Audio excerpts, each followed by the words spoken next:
ఏంటో ఇవాళ రోజుల్లో ఇంట్లో ఉన్న బయట ఉన్న సేఫ్ అనేది లేకుండా పోయింది. ఇంట్లో ఉన్నా కూడా భయంతో బతకాల్సి వస్తుంది.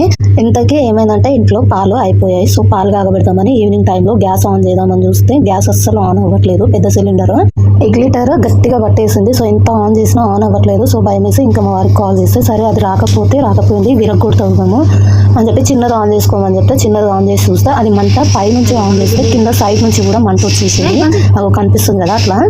నేను ముట్టించేటప్పుడు కూడా సేమ్ యాస్టీస్ అవుట్ సైడ్ బయట నుంచి కూడా మంట వచ్చేసింది. సో దెబ్బకి భయపడి గ్యాస్ ఆఫ్ చేసి సో పాలు కాగబెట్టడం కూడా పక్కకు పెట్టేసిన.